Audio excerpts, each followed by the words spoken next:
The day my father died, I remember the sound of balloons rubbing against each other. Red, silver, and pink latex spheres swaying in the hallway like nothing had changed, like they weren't choking the oxygen out of the house that used to be his. I was standing in the foyer with my father's coat still in my hands, crusted with snow and the faint smell of pine and motor oil. The phone call had come only 20 minutes earlier. Car crash, fatal. We're sorry. That was it. No drama, no build-up. One sentence, and my world collapsed inward. But 2 rooms over, my mother was arguing with the caterers about shrimp platters. Keep the music light. It's a birthday, not a wedding, she snapped. And please no more of that acoustic. Crap. Lila wants pop. I could barely process the contradiction. My father's heart had stopped. And yet, the house was preparing to host 70 people for my sister's 21st birthday bash. Champagne fountains, a photo booth, a private DJ, and a custom 3-tier cake shaped like a Chanel bag. I walked into the kitchen like a ghost. He's dead, I said, my voice barely above a whisper. My mother looked up from a platter of cupcakes, blinking as if I'd told her the laundry machine was broken. Who? She asked. Dad? I said. Dad's dead. She froze, fingers tightening on a spatula. My sister, Lila, standing at the breakfast bar in a silk robe with curlers in her hair, turned slowly.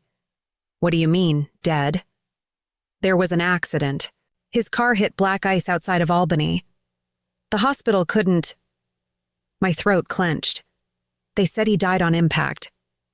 For a moment, time split open. The kind of silence you can only hear in houses built by love and now occupied by ghosts. Then my mother inhaled, closed her eyes, and said, Well, we can't cancel the party. Everyone's already flying in. I thought it was shock. I waited for the scream, the collapse, the sobs. But they never came. Not that day, not the next. Instead, she called the florist to change the table arrangements. Less pink, more ivory, keep it tasteful. That's when I realized I was grieving alone. By Friday night, the house was lit up like a wedding venue. People in cocktail dresses and tailored suits filled the rooms. They toasted to youth, to beauty, to Lila. Someone played Taylor Swift in the background, and I stood by the staircase in a black dress, watching strangers dance in the same room where my father had taught me how to waltz on Christmas Eve. Every smile scraped against me like glass. Smile, Ava, my mother whispered at one point, brushing past me with a flute of champagne. Don't make this about you, but it was about me. Because 2 days before, I had watched my father be zipped into a black bag, because the only man who ever made me feel seen was gone. And not one person in that house gave a damn, because I was screaming inside a soundproof family. And yet, the music played on. By midnight, I'd memorized the grooves in the champagne flute I hadn't drunk from. Every pop song hit like nails in my ears. I counted 17 people who offered Lila a birthday hug. Not one of them asked me how I was holding up. I slipped out onto the back porch and closed the sliding door behind me. The December air was biting. I didn't care. I needed to feel something sharp enough to cut through the numbness. Snowflakes drifted down like they hadn't just buried the best man I'd ever known. Then I heard the door creak open. I knew I'd find you out here, came Lila's voice, soft, almost apologetic. I didn't turn around. Go back to your guests, she stepped beside me anyway. Ava, I didn't ask for any of this. Mom insisted. She said Dad would have wanted us to carry on. Did he also want to be cremated and shoved to the back of the garage while you blew out candles? That's not fair. No, what's not fair is planning a party over a funeral. She flinched, and I saw it. The guilt, the confusion. But also something else. Distance. We used to be close. But sometime in the last 5 years, she'd become a stranger with perfect makeup and TikTok followers who still called our father Daddy in public like it was a brand. I miss him. Too, Ava, she whispered. Then act like it. We stood there in silence, snow dusting our hair. Two sisters from the same father but completely different worlds. Finally, she turned and walked back inside. I didn't follow. 2 days later, the house was still cluttered with post-party remnants, crumpled napkins, half-deflated balloons, and champagne bottles. I was sitting in the study, the only room left untouched. My father's leather chair still smelled like his cologne. I'd been sleeping here with the door locked. The knock came. Just after noon. Miss Ava Morgan? A man in a charcoal suit stood in the foyer with a briefcase in his left hand. I'm Samuel Green, your father's attorney. I let him in. He had the look of someone used to bringing bad news but knew how to wear it politely. Your father's. Will specifies an expedited reading, no later than 1 week from the date of death, he said. Tomorrow, actually. Who's invited? Your mother, your sister, your Uncle Jeffrey, and you. It will be held at my office in Manhattan. Why so soon? He hesitated. Because your father instructed it that way. In writing. Something about the way he said it made my stomach twist. He handed me a formal envelope. His handwritten letter. He wanted you to read it before the meeting. I opened it after he left, alone in the study. My dearest Ava, if you're reading this, I'm no longer there to explain things in person. I wish I could be. You were always the one who saw past what others missed. And there's a reason I left this with you. There are truths the family won't want to face, things I've uncovered, things that may come after me, after you. You need to protect Lila, even from herself. I've left everything you'll need in the blue box behind the armoire. I'm sorry. I love you. Always. Dad, my heart stopped. The blue box. I moved the heavy oak armoire in the corner, nearly toppling it. There, wedged in a crevice between wall panels, was a dust-covered metal container. I opened it with shaking hands. Inside were a worn leather journal with my dad's initials, a USB drive, a folded legal document with the words, "For Ava's eyes only." I didn't know what it all meant, but I knew one thing for sure. My father had been afraid, and I was about to find out why. I sat on the floor with the journal in my lap, the USB in my pocket, and the letter trembling in my hands. My father hadn't just suspected something. He'd known. The handwriting was his, the familiar, slightly slanted scrawl he used on birthday cards and grocery lists. I opened the journal. Page after page was filled with what looked like a code. Dates, names, acronyms. Some pages were full of short phrases. Haustro 2018, second deposit, check mailbox 14, and C met with G again, asked about L. A map had been crudely sketched on one of the back pages. It marked a cabin near Shroon Lake, a place we used to visit every summer. The page had one word underlined 3 times. Trust. I didn't sleep that night. Instead, I plugged the USB drive into my laptop. There were 3 folders. Carolyn. Jeffrey 3. Evelyn I opened Carolyn first. Emails, lots of them. Screenshots and PDFs.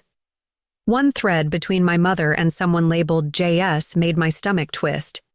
JS. Once the transition is done, Ava can't be in the picture. You need to make sure she's out before the final papers are signed. Carolyn.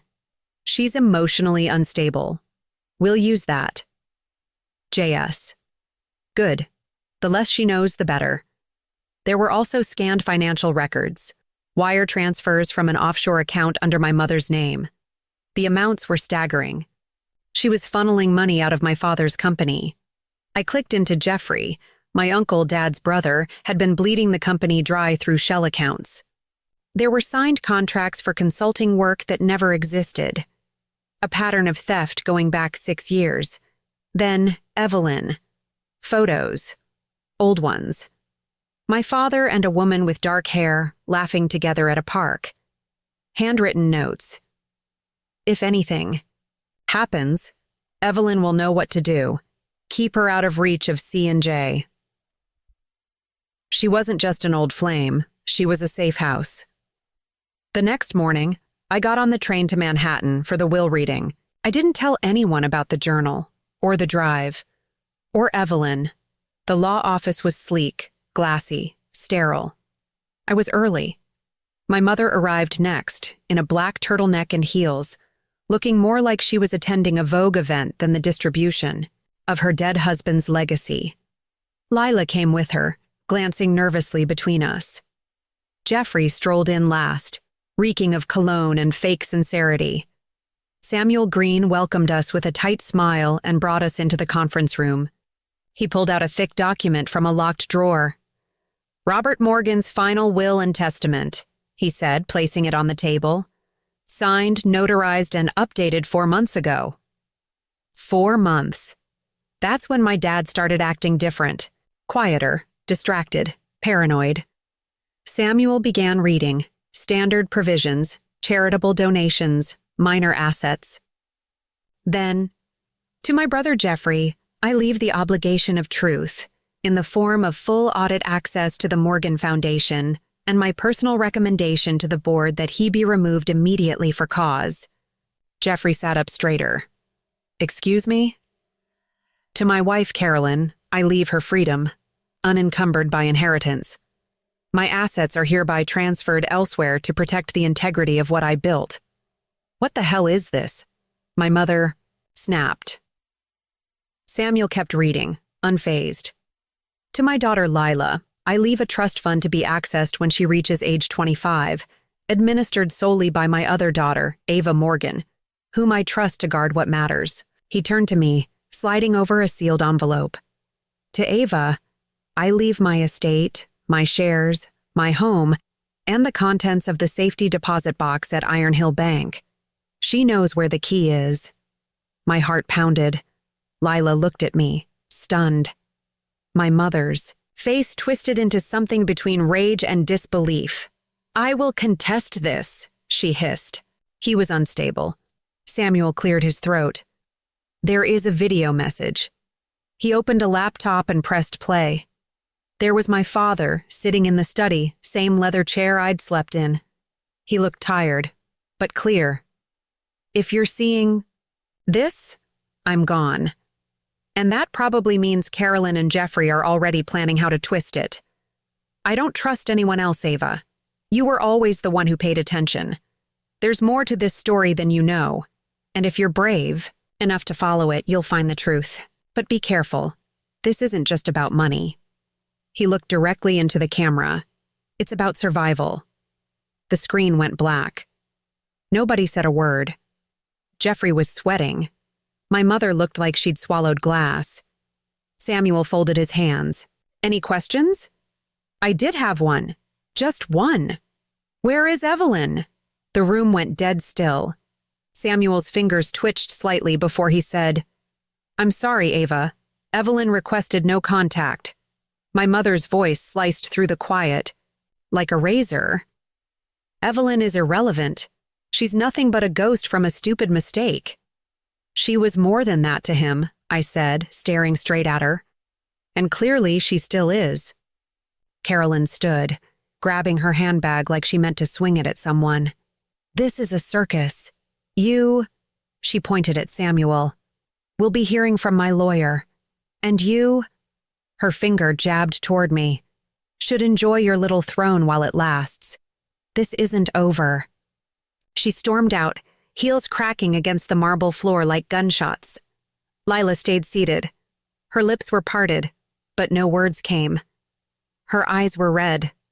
Lila, I said softly, I didn't ask for any of this. I know, she whispered, but I don't know who to trust anymore. Then she got up and left too. Only Jeffrey remained, watching me with a strange smirk. You think you're in control now? He said. You don't even know what your father was really involved in. I stood up. You mean embezzling from your own brother? His jaw tightened. He covered for me, until he didn't. You should be careful, Ava. There's a reason he was paranoid. That night, I went back to the study. I opened the journal again and traced my fingers over the hand-drawn map. The cabin, Shroon Lake, Trust, if I was going. To understand what had happened, what had really happened, I had to go there. I drove out the next morning, leaving behind my phone and laptop. I took the journal, the USB, and the safety deposit key I found taped under the desk drawer. The cabin was exactly how I remembered it, tucked between trees that whistled in the wind, with a rusted mailbox and moss-covered porch steps. I half expected my dad to be sitting inside with coffee and crossword puzzles. But the cabin was cold, silent, a place abandoned by time. I stepped inside and immediately saw it, a metal lockbox on the kitchen table. The key from the blue box fit. Inside was another letter, a burner phone, and a thin file labeled Morgan Denham Merger Classified. My father had written in large red ink on the first page, "If found, protect this. Do not share with Jeffrey or Carolyn." I started flipping through. It was a paper trail of a corporate merger deal that had never gone through, but could have shifted millions. There were notes implicating both Jeffrey and my mother in falsifying valuations, something about asset laundering through overseas shell companies, and something worse, a shadow entity that looked like a shell firm but was connected to a political campaign fund. It went deeper than I thought. Suddenly, the burner phone buzzed. Unknown. Number. You shouldn't have gone to the cabin. They're watching you. I froze. My blood turned to ice. The phone buzzed again. Meet me at the old train station. 10 p.m. tonight. Come alone. Ask no one. It was signed, E. Evelyn. The station was abandoned, a skeleton of iron and ivy. I parked 2 blocks away and walked in through the side gate, holding my breath. At exactly 10 p.m., a figure stepped out from behind a pillar. "Evelyn?" I asked. She didn't answer at first. Then, "You look just like him." She was older than in the photos, gray streaks in her black hair, eyes like mine. Her coat was faded, her stance cautious. "You know why I called you," she said. "You've already seen too much. Why did my father leave all this with me?" Because he couldn't trust anyone else. Not the board, not the lawyers, and definitely not your family. She handed me a flash drive. "This has the full merger proposal, the one Jeffrey buried. It also has names, politicians, bankers, foreign accounts. It's nuclear and dangerous." I stared at her. "Was my father murdered?" She didn't answer. "Tell me," I said. "I don't know for sure," she said finally. "But I know he had a meeting with someone high up in the Denham Group, 2 days before his crash. He told me if anything happened to him to trust you. Not the system." I felt sick. My mind spun. What do I do with all this? She looked me dead in the eyes. "You burn it all, or you bring them down. But either way, they'll come after you." The next morning, I went to Iron Hill Bank. The safety deposit box contained a sealed manila envelope. Inside, another letter, dated just a week before. His death. "Ava, if they're reading this to you, it means I didn't outrun them. I tried. God, I tried. But there are things I should have exposed years ago, and I let fear win. Don't make the same mistake. You're stronger than you think, but you're also now a target. They'll come with charm, lawyers, threats, maybe worse. Guard Lila, and don't trust anyone, not even the ones crying loudest. I love you." Daddy locked the box again and walked out with my hands shaking. As I stepped outside, a black car pulled up across the street. Tinted windows, no plates, and it didn't move. Not when I got in my car, not when I pulled away. I was being followed. 3. Days after the will reading, I stopped believing in coincidence. The black car followed me from the bank to the coffee shop near Grand Central. I went inside, ordered a drink I didn't want, and waited. When I came back out, it was gone. But that night, I found my front door slightly ajar. I lived alone. No roommates, no pets. The lamp near the entryway had been moved an inch to the left. The throw pillow on the couch was upside down. A drawer in the kitchen left open. I didn't scream. I didn't call the cops. Instead, I took the journal, the flash drive Evelyn gave me, the USB from my father's blue box, and the safety deposit key, and hid them all inside the old violin case in my closet under a false bottom I'd made. Back in high school for hiding report cards. Then I left through the back stairwell and checked into a hotel under the name Anna Rivers. I didn't sleep. The next day, I met with Samuel Green at his office again. I needed answers. Who else knew about my father's revised will? I asked him. He frowned. Just myself and his private notary. The documents never went through corporate channels. Robert was careful. Was he afraid? Samuel looked at me for a long moment. He didn't use that word, but yes, he was under pressure. From his board, from his brother, and... He paused. From your mother. She's dangerous, I said, not blinking. Yes, he replied, but not in the way you think. That chilled me more than anything so far. I slid the merger file across the table. Tell me what this is. He scanned it, his eyes widening. Jesus. This was buried, and this... He tapped one of the pages. Is a criminal offense. These numbers, they were laundering money through a green tech subsidiary. My father hadn't just stumbled across fraud. He'd discovered a political operation disguised as a clean energy partnership. Jeffrey and Carolyn were both implicated. They'll try to make me disappear, I said. Samuel didn't argue. You'll need help, he said. I'll call someone I trust, a former prosecutor. Quiet. Careful. But I didn't want quiet anymore. I wanted to confront the storm. That evening, I drove to the family estate.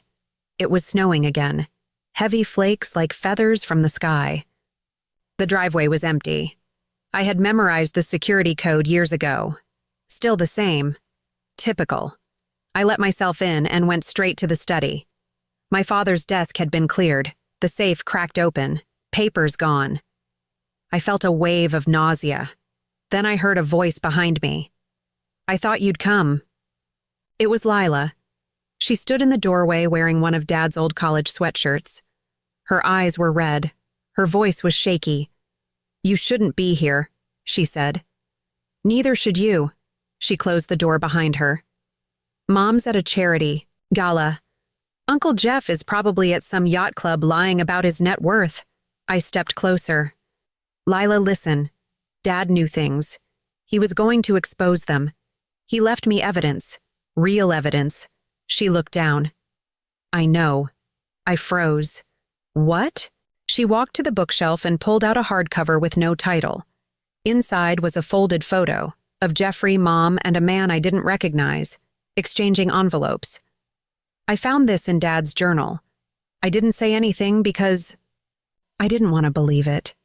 I held the photo up to the light. The man's face was familiar. I'd seen it in the folder Evelyn gave me, Senator Ron Talley. A rising star with a spotless record and a suspiciously deep investment in Morgan Denham. Lila, this is dangerous. I don't care, she said. I want to help. We stared at each other, two daughters now united not just by grief, but by a mission. Then start packing, I told her. We're leaving tonight.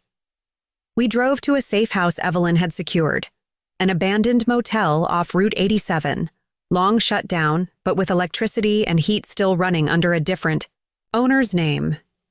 We stayed there 3 days, going over every document, every coded message in the journal, every transaction listed on the flash drives. We built a timeline. 4 years ago, Jeffrey begins siphoning company funds using fake subsidiaries. 3 years ago, Carolyn begins shifting assets overseas, covering for Jeffrey, possibly under duress. Possibly not. 2 years ago, Robert discovers the missing money, begins digging, and contacts Evelyn. 6 months ago, Robert updates his will. 4 months ago, Robert meets with Senator Talley. 2 days before death. Last known contact with Evelyn. Panic. Hidden message in journal. Then, the crash. It wasn't just about greed. It was a cover-up to protect a political figure who used the Morgan family business as a front, and my father had tried to stop it. At 3:17 a.m. on the fourth night, a rock smashed through the motel window, glass everywhere. I pulled Lila to the floor, just as 2 more rocks followed, one with a note wrapped in tape. Go silent or you go dead. That was it. We had to act. I called Samuel. Set the press conference. Ava, no more hiding. If they want a war, I'll give them one. The morning of the press conference, I didn't wear black. I wore red. Not for vanity, not for style, but because my father always said red meant fire, and we were done with mourning. The conference was held at a boutique legal office downtown, one with bulletproof windows and armed security at the elevator. The lawyer Samuel had called in, Maya Tran, was a former federal prosecutor turned whistleblower defense expert. She was sharp, lethal, and fully on board.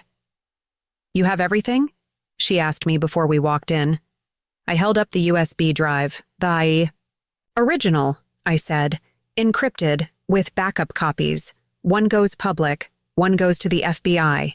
Maya nodded. And the third? Stays with me. The room had 15 journalists, carefully selected, not tabloid dogs, but real investigative names. No one knew what the story was, only that it was big and tied to the Morgan Foundation. Lila sat behind me, pale but composed. She had my father's eyes. Maya took the podium first. Today, my client, Ava Morgan, will present information relating to a massive financial conspiracy tied to political corruption, corporate embezzlement, and the death of her father, Robert Morgan. Cameras clicked. Pens scribbled. I stepped forward. My father tried to do the right thing, I began, but he trusted the wrong people, including his own family. What I'm about to reveal involves stolen funds, fraudulent partnerships, and illegal campaign financing tied to the Denham Group and Senator Ron Talley. Gasps, murmurs, phones lit up. I placed the documents down. These files include wire, transfers, emails, contracts, and more. They show that my uncle Jeffrey Morgan and my mother, Carolyn Morgan, worked together to launder millions using offshore accounts through Morgan-licensed subsidiaries. They falsified records, misled investors, and provided illegal financial support to political candidates, all under the guise of green energy. One of the reporters raised a hand. Are you saying this contributed to your father's death? I locked eyes with him. I'm saying he tried to stop them. And then he was gone. That night, the story broke. News outlets ran headlines like, Wildfire. Morgan Iris blows whistle on family empire senator tied to corporate scandal after daughter's bombshellis. This the end of the Denham Group? The fallout was instant. The Denham Group's stock plummeted. Senator Talley canceled a scheduled appearance in Nevada and issued a public statement denying all involvement. The FBI launched an inquiry. The SEC opened a formal investigation, and my mother disappeared.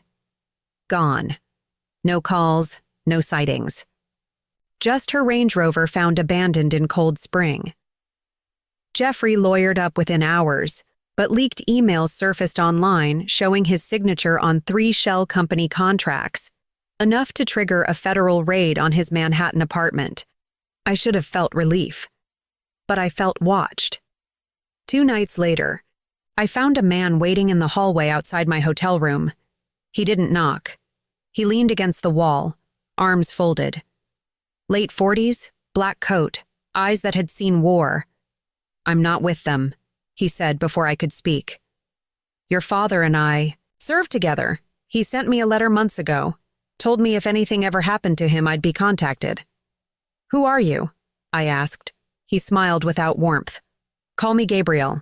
I didn't invite him in, but I listened.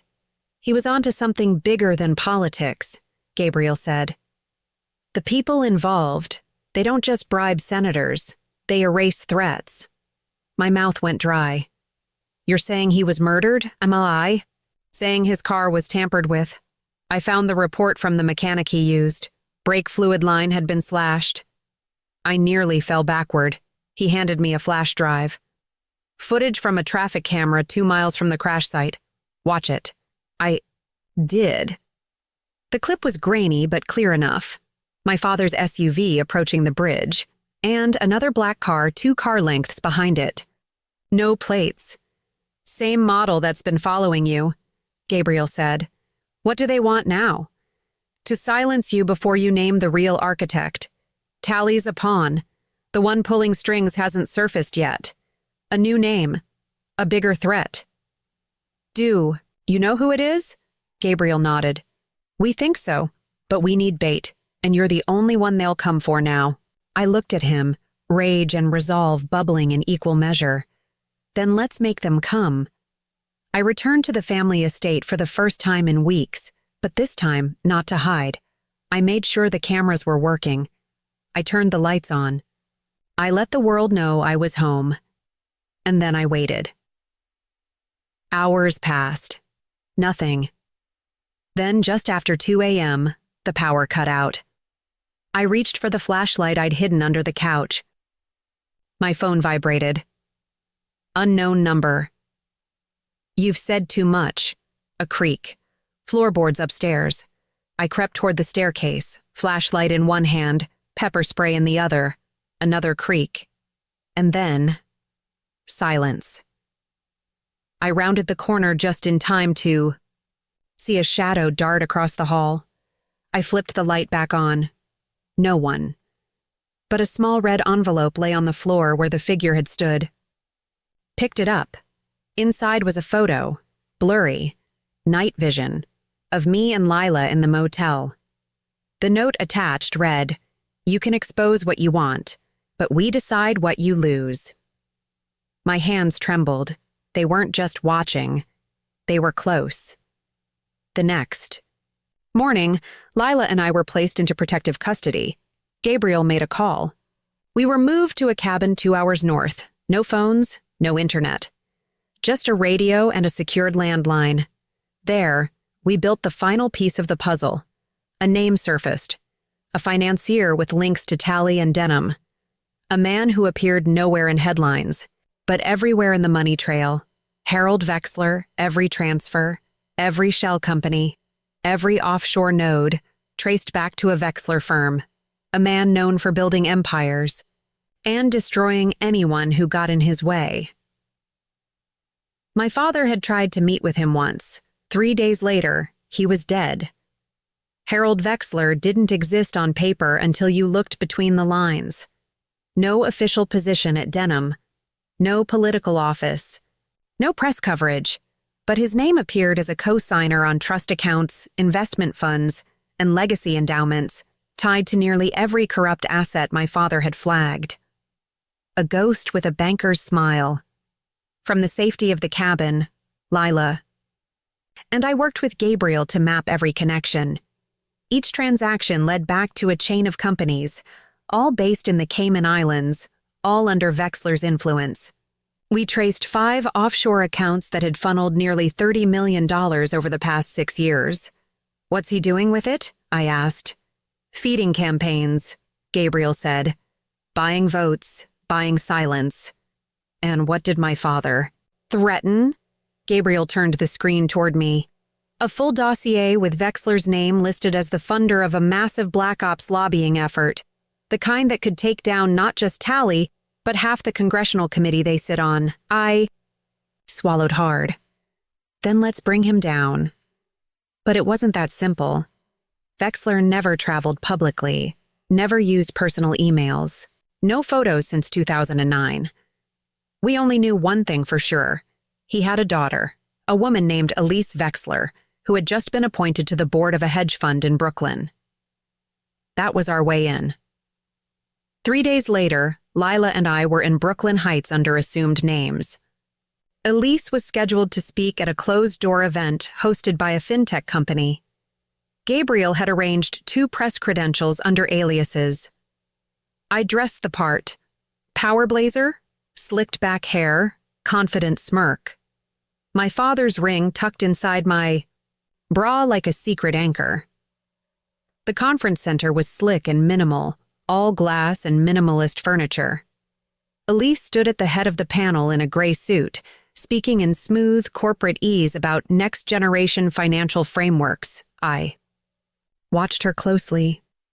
She had her father's eyes, cold, scanning, always calculating. When the panel ended, she stepped off stage, escorted by a pair of discreet-looking guards. I waited for the crowd to thin before approaching. "Elise?" I said, walking up with fake calm. "I loved your piece in Bloomberg. Very progressive take on risk stratification." She gave a tight smile. "Thanks. What firm are you with?" "Arlington Media. Investigative Division." Her smile faded. "I don't do interviews." "I'm not asking for one," I said. "But your father might want to hear what I know." Her eyes sharpened. "I don't know what you think you're playing at," she said. "But I'd be very careful with names you throw around." "So would he," I replied, slipping her a small envelope. Inside, a single photo of my father with the words, "He tried to tell the truth." "Now I will. Call the number on the back when he's ready." I turned and left. By the time I got back to the motel, the burner phone was already ringing. "Ms. Morgan," a man's voice said, smooth, British, deliberate. "My daughter says you're brave, or reckless." "I'd say I'm both," I replied. "Meet me tomorrow. 11 a.m., Granfield Conservatory. Come alone." Then he hung up. The conservatory was quiet that morning. The kind of place people forgot existed. Lush, green, echoing with the sound of trickling water and soft footsteps. I walked past rows of orchids and ferns until I saw him. Harold Vexler. Gray hair. Impeccable coat. Hands folded behind his back as he examined a rare bonsai tree like it was a weapon. "You look like your father," he said without turning. "And you look like a man hiding in plain sight." He smiled faintly. "Robert Morgan was inconvenient," he said, "not because he had secrets, but because he believed he had the right to speak them. You ordered him killed. I advised against his interference. What happened was unfortunate." I stepped closer. "He kept records, backups, all tied to your funds, to tally, to every illegal transfer your network made. Then you should be careful. Having power doesn't always mean you get to use it." He turned to face me. "You're young. You could disappear quietly, live off your inheritance, pretend none of this matters." "I'm not for sale," I said. "Everyone is," he said. "You just haven't been offered the right currency yet." My hands curled into fists. "You left a daughter fatherless, and a man dead for telling the truth. I'm not walking away. You'll see me again, and it won't be in a garden." I walked out, every step echoing like a countdown. That night, our cabin was broken into again. We weren't there. We'd left a decoy, and the entire break-in was recorded by hidden cameras Gabriel installed. 2 men, armed, coordinated, one wearing a headset with a logo from Vexler Group Security. We had our final link. The next morning, we uploaded everything. My father's journal pages, the merger documents, the USB files, the break-in footage, the meeting with Harold. All of it. Maya scheduled a live public drop at 10 a.m. sharp through 4 independent news agencies. The storm couldn't be stopped now. That same afternoon, an FBI warrant was issued for Harold Vexler. Elise resigned from her board seat. Senator Talley was placed under formal investigation. And my mother, she reappeared, escorted by her attorney into federal custody, a smirk on her face like she still thought she'd get out of it. As for Jeffrey, he tried to flee the country, didn't make it. The man who once ruled the family boardroom was arrested at JFK with a fake passport and a suitcase of cash. Lila and I returned to the estate one final time. The house was silent. Snow fell quietly outside, just like the night of her birthday. She looked at the staircase, then back at me. "Do you think he knew it would come to this?" she asked. I thought of the letter, of the trust, of the words, "Protect her from what's coming." "He didn't expect to survive it," I said, "but he knew we would." We stood there for a while, 2 daughters, now changed. Then I went to the study, sat in his chair, opened the final page of his journal. A single sentence was written there, as if waiting for this moment. "Truth doesn't bury the dead, it raises the living." 3 weeks later, the world had changed, and I still couldn't sleep. The headlines had quieted. Talley had stepped down. Wexler was under federal investigation but remained a free man, pending further evidence. Jeffrey was awaiting trial. My mother was under house arrest in the Hamptons, using her socialite connections to spin her situation into victimhood. And I was staying in my father's farmhouse upstate, away from the cameras, the subpoenas, and the vultures pretending to care. The farmhouse was silent. Birds had returned to the trees, and the wind didn't sound like whispers anymore. But at night, I heard things. Echoes of memories I didn't remember making. One night, I found myself sitting on the floor of his old study again, journal in my lap. The final page still haunted me. Truth doesn't bury the dead, it raises the living.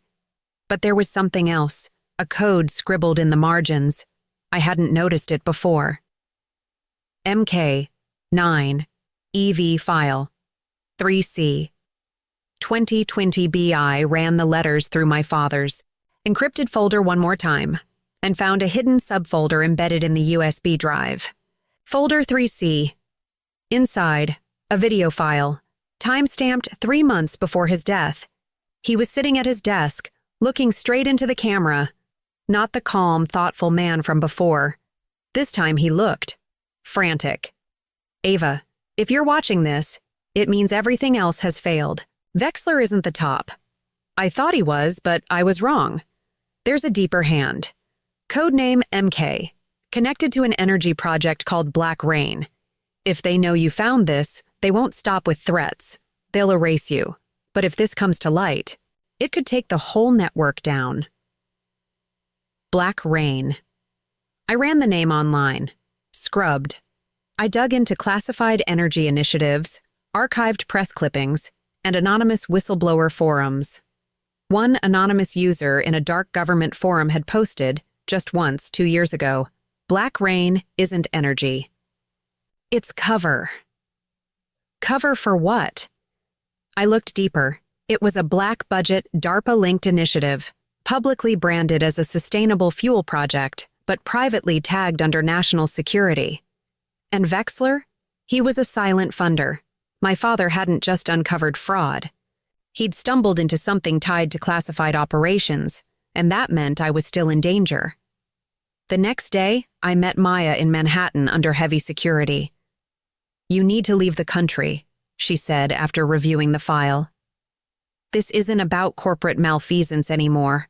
This is intelligence-level exposure. I'm not leaving. Then go dark, change your name, erase your identity.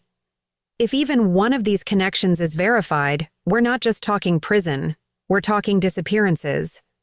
I didn't respond. I couldn't, because if I ran now, everything my father died for would vanish with me. And yet, what was I really fighting? A face I couldn't see? A project I couldn't name? A threat I couldn't quantify? I returned to the farmhouse and burned a second copy of the USB into a deep encryption package. Buried it inside a private key only accessible via a 3-point biometric lock, stored on a cloud drive overseas. And then I made a choice, to send a message. I uploaded a teaser clip of my father's final video to a journalist I trusted.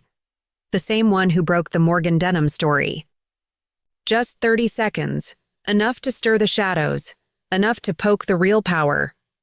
I sent it with a note. Black rain is real, and the dead don't stay buried. Within 12 hours, the farmhouse was compromised. It started with power loss. Then radio interference. Then silence. An unnatural, crawling silence. I knew what was coming. I grabbed the encrypted drive, the journal, the burner phone, and the revolver I'd learned to keep under the kitchen sink. I took the back exit and disappeared into the woods like my father once taught me. They didn't follow immediately. They were precise, cautious, but I knew they would come, and I'd be ready, because this wasn't just about justice anymore. It was war. I didn't go to the authorities. Not yet. If my father was right, and this reached into the intelligence community, I couldn't trust anyone with a badge or a federal seal. I could only trust the dead, and those they left behind. Lila met me at a diner just outside Kingston, eyes wide and wild. "They said you were gone," she whispered. "The farmhouse burned down." I stared at my coffee. "I know." "Was it them?" I nodded. She was shaking. "Ava, we're in too deep. We're exactly where we're meant to be." I slid her the final copy of the encrypted drive. "If something happens to me, you get this to Maya, no one else, and then you run." "You're scaring me." Good, because now I wasn't playing defense anymore. I was hunting the architects of Black Rain, and the first name on my list was General Marcus Keene, retired Army intelligence, currently a consultant for a DC-based energy lobbying group. His initials matched the MK in the margin of my father's journal. He had quietly joined the board of a private security firm, one used by Vexler. Gabriel tracked him to a secure estate outside Quantico. That night, I flew to Virginia under the name Alina Russo. 2 burner phones, 1 hidden mic, and a plan I hadn't shared with anyone. The estate had infrared sensors and ex-military guards, but it also had a back gate guarded by an aging Doberman and a motion camera wired through an outdated Comcast router. At 3:41 a.m., I slipped inside. Keene's office was on the 2nd floor, wood-paneled, reeking of power and bourbon. I didn't have to break the safe. He left it open. Inside were contracts, handwritten notes, redacted documents, DARPA letterhead, and one folder labeled simply, R.M. Robert Morgan. I opened it. Inside were surveillance photos of my father, phone records, a memo. Subject has obtained partial documentation of BR initiative. Risk level, red, recommended action, contain, and underneath that, a time-stamped internal message, execute. Plan under plausible cover. Auto accident with civilian variable. They murdered him. Cold. Systematic. Bureaucratic. I took photos of every page. Then I made the mistake of exhaling, because that's when I heard the click of the safety behind. "Me? Turn around slowly," a voice said. I did. Keene stood there. No robe, no shock. Just cold precision. "I thought someone like you might show up." "Someone like me?" "Someone who doesn't know when to stop digging." He gestured toward the folder. "You think you found something. You haven't. Black Rain isn't a scandal. It's a strategy. It's insurance for a world that's already burning. You mean control. I mean order.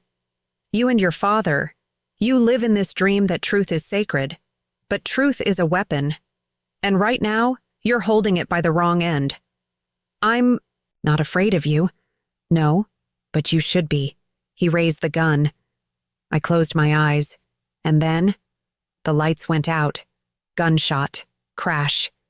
Screams. I hit the floor and rolled under the desk as the door exploded open. "Move!"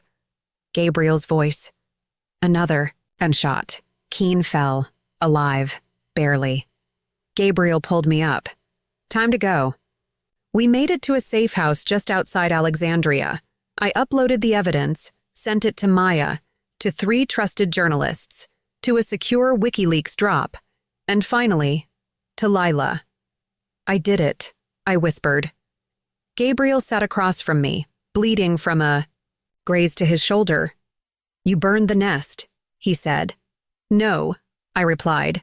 I set it on fire, but it's still burning. The fallout was instant. Keene was arrested under military jurisdiction. The charges? Obstruction, fraud, abuse of classified systems, not murder, not yet, but the evidence had reached the people. Black. Rain was trending worldwide. Investigative outlets published exposés. My father's name became synonymous with modern whistleblowing, and Wexler? Disappeared. His estate in Prague, abandoned. His company's board dissolved. His daughter Elise? No longer answering calls, but one message found me. An email from a scrambled server. You opened the door. Just remember, it doesn't close. Attached was a single file, a photo of me, exiting the safe house.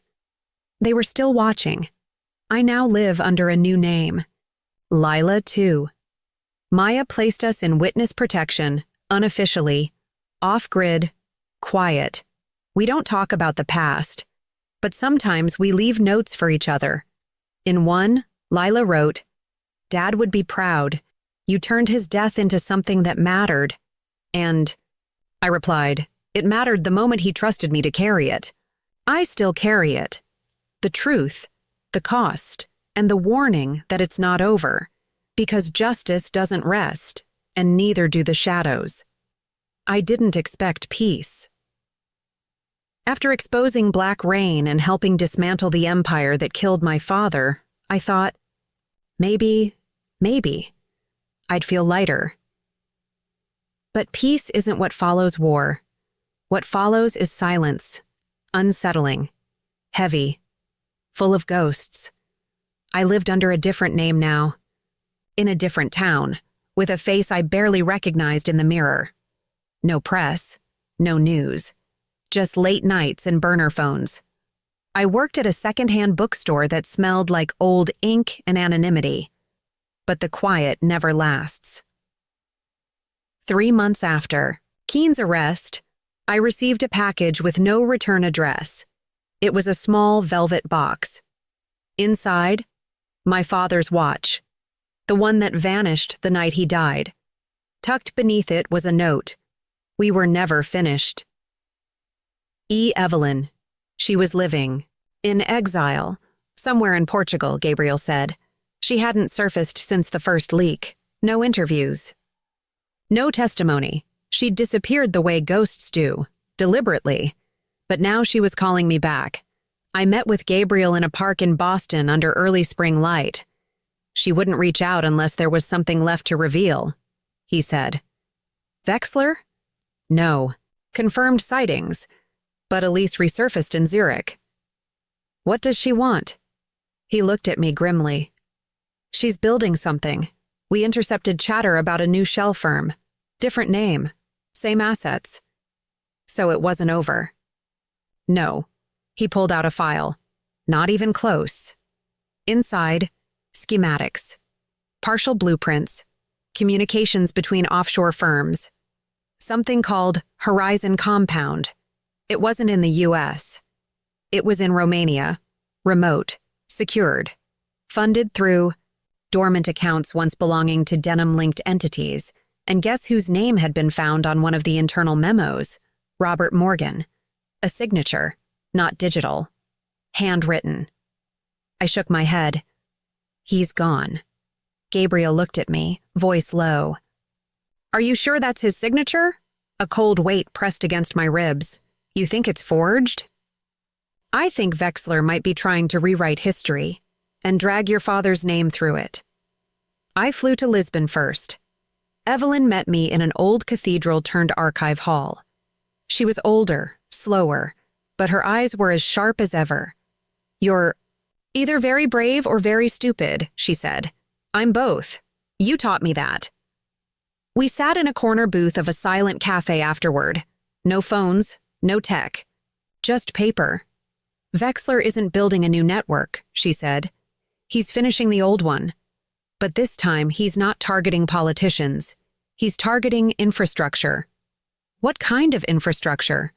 Digital, data mining, AI training farms, networks capable of manipulating not just money, but belief, markets, elections, populations. Black Rain 2.0? She nodded. And he's using your father's identity to make it happen. He has the signatures, the digital access, enough trail to make it look like Robert Morgan was never a whistleblower, but a partner. I could barely speak. Why? Because you took everything from him.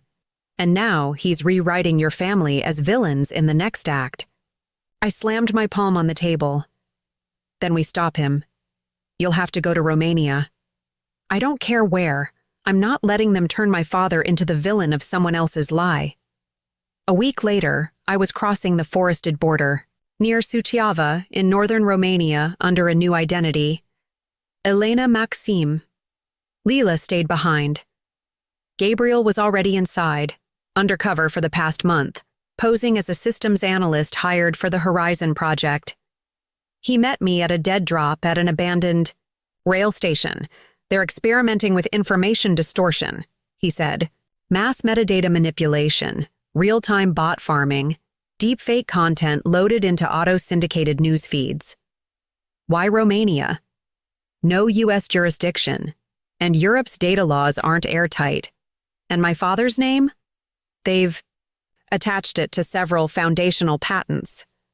Looks like they hijacked his research from over a decade ago. I clenched my fists. We pull the plug. Gabriel looked grim. Easier said than done. We crafted a plan, infiltrate Horizon's internal server room, copy the full internal logs, delete the synthetic data trails tying my father to the operation, and leak everything. Again, this time to the European Parliament and Interpol. 2 days. Later, I entered the compound disguised as a corporate training consultant. It was nestled inside a former military outpost, surrounded by electric fences and drones that buzzed like cicadas. Inside, the floors were glass and metal, cold, surgical, and, at the top level, through a glass conference room, Elise Vexler. Hair tied back. Black blazer, red lipstick. She was giving a presentation on predictive socioeconomics and market preconditioning. She was shaping the future like it was a game. I slipped past the elevators and into the restricted corridor where the server access was held, but I wasn't alone. One of the guards turned the corner as I reached the keypad. Our eyes locked. For a split second, he hesitated. Then, go. You have 30 seconds. He turned. Walked away. Why? I never knew. Maybe he had a conscience. Maybe he had a daughter. I punched in the code. Got in. Plugged in the drive. Copied everything. And as I deleted my father's falsified records from the core servers, I whispered, "This is for you." Then I planted the Trojan Maya gave me. A slow burn. Virus that would trigger a cascade across Horizon's entire network, not instantly, but soon. When I emerged, Elise was already gone. So were 2 guards. I ran. By the time I crossed the border into Poland, Horizon's mainframe was already showing signs of meltdown, and within 72 hours, every media watchdog outlet in Europe had the files. Interpol froze every asset tied to Horizon and its subsidiaries. And Elise? She issued one statement before disappearing again. History will remember Ava Morgan as a traitor. We were trying to fix the world. She burned it. No, I didn't. Burn the world. I burned the lie. I returned to the U.S. in silence. Different name, different eyes. Same mission. Lila was waiting for me on the porch of the farmhouse we'd reclaimed, the one they tried to erase. "I saw it all," she said. "You did it." I collapsed into her arms, but I didn't cry. Not because I wasn't sad, but because I'd finally brought the truth all the way home. 6 months after I burned the lie, spring finally arrived. The farmhouse bloomed, not just in flowers, but in peace. Lila planted a garden. I rebuilt the study. We donated the remaining money from my father's estate to 3 organizations: a whistleblower fund, a journalist protection agency, and a trust for children of political prisoners. But still, some nights I couldn't sleep. I would wake to the sound of silence too thick, like the calm before a gunshot. Other nights, I'd hear birdsong and remember my father humming to himself while making coffee, back when mornings were just mornings, and not preludes to war. I kept the final journal entry hidden inside the hollow floorboard under his chair. I'd read it only once, just after the last leak. It wasn't coded or guarded. It was just a letter, meant for me. Ava, if you've made it here, then everything I feared has passed through you, and you're still standing. I tried to protect you from the world, but maybe I should have trusted you to change it. You were never the one I needed to save. You were the one who would save us all. Sometimes I read it twice, just to make sure the words were real. In July, I received a single envelope postmarked from a dead drop address in Istanbul. No return name. Just a typed message on plain white paper. They're regrouping. This was only one limb of the machine. You broke the mirror, but the shadows remain. Be ready. There was no signature, only a wax seal in the shape of an owl, Wexler's emblem, or what came after him. I burned the paper, but not before memorizing it. I stood in the orchard behind the farmhouse that night, barefoot in the grass. Lila was asleep inside. The moon was bright, full and slow, like a spotlight on the world. I was still learning how to live in. I whispered into the wind, "I'm not afraid of the dark anymore." Because I had lived through it. Because I had lit a match and watched it burn. Because truth isn't just a weapon, it's a homecoming. And as I turned back toward the house, I knew, if the shadows came again, I would be ready. Because this time, I wasn't alone, and this time, I wasn't the one running. You don't really vanish, not when you've dismantled a political empire, triggered international investigations, and rewired the world's faith in the system.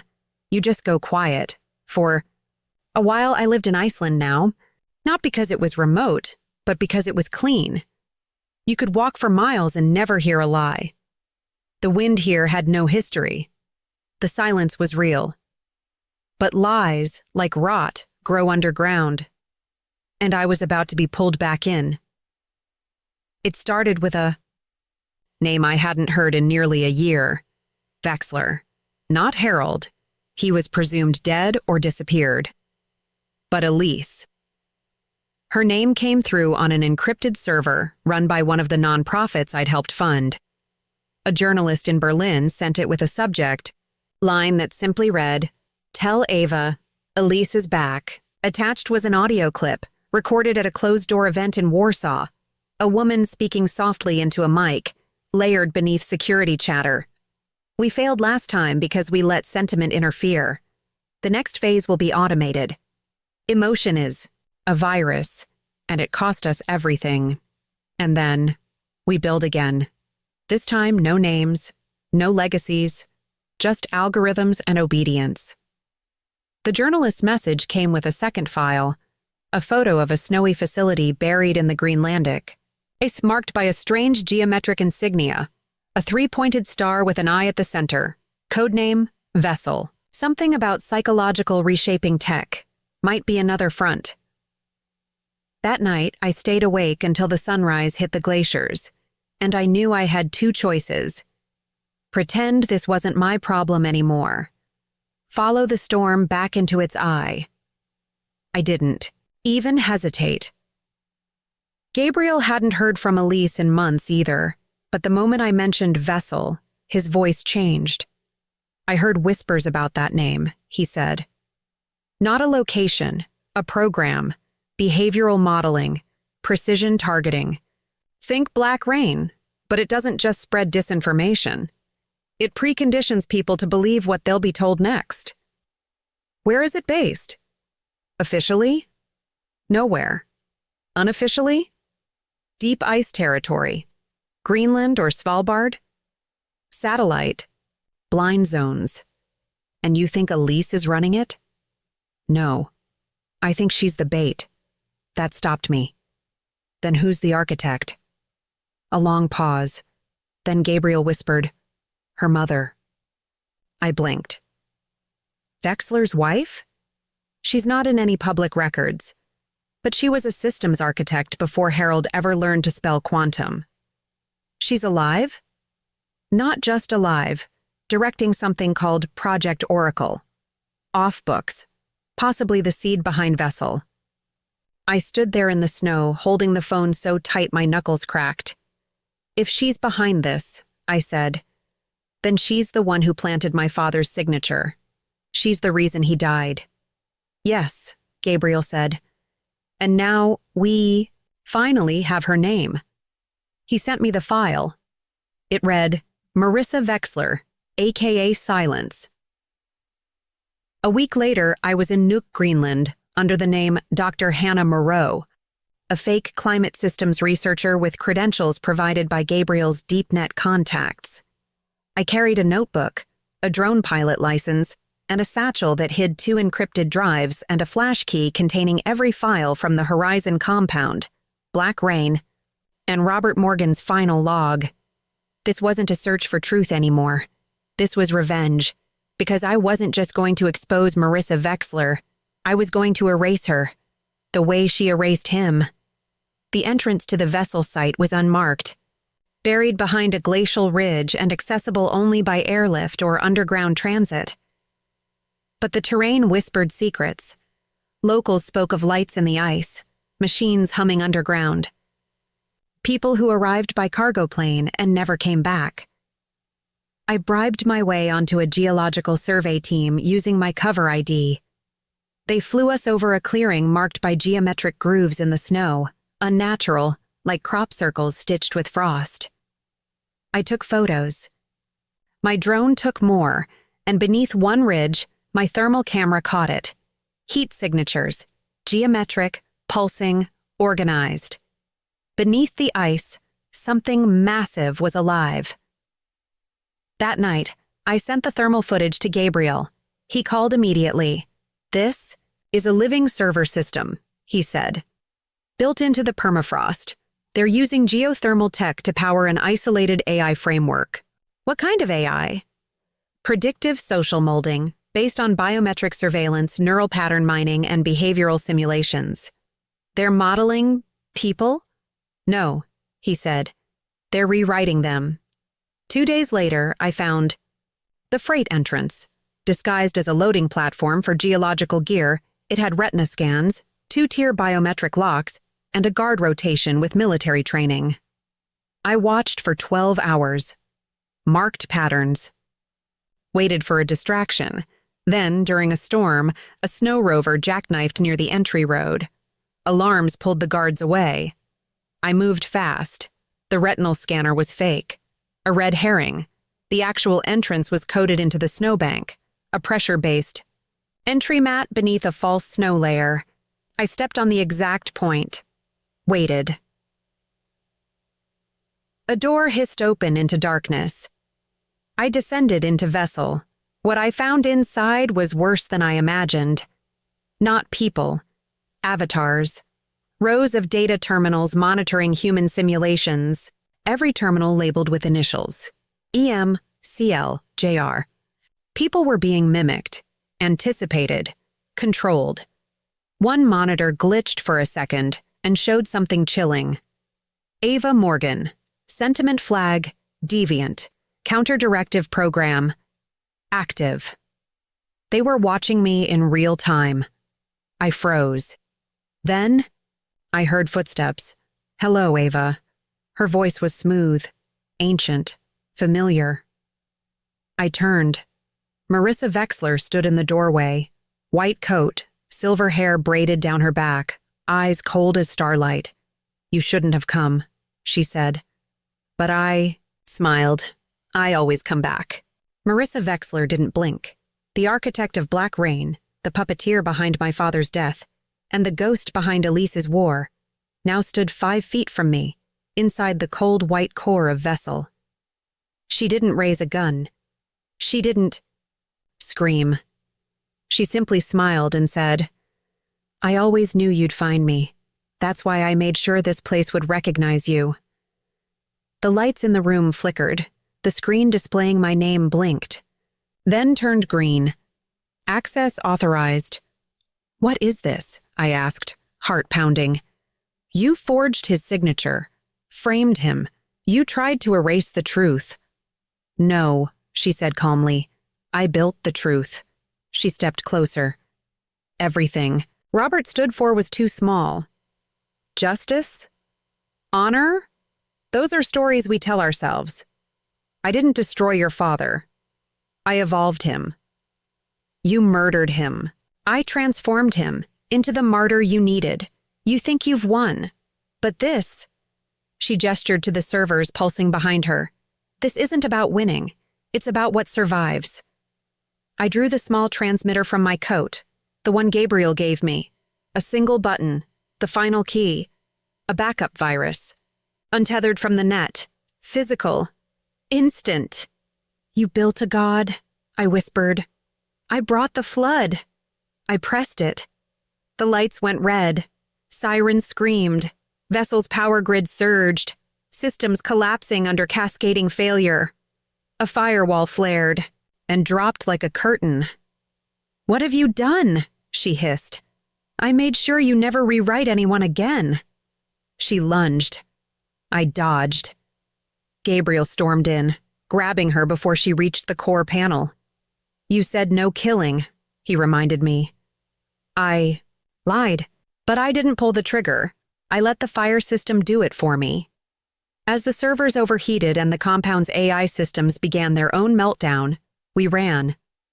Elise Vexler was gone. Whether she lived or died in the collapse, I never found out. Her name never surfaced again, and Marissa, her final moments were recorded in the Vessel Core logs, whispering one phrase: "We'll be remembered longer than the ones who loved." 1 year later, I walk with Lila through the orchard my father planted. The air is warmer now. No frost. No shadows. We rebuilt the farmhouse, not as a monument to pain, but to purpose. Gabriel lives nearby, still off-grid, still sharp. Maya started a foundation in my father's name, one that protects truth-tellers before the bullets ever come. And me? I don't hide anymore. I speak, at universities, at press events, at places where people believe silence is safer than the truth. I tell them it's not. Because I lost everything trying to protect my voice, and when they tried to bury me in lies, I became the storm.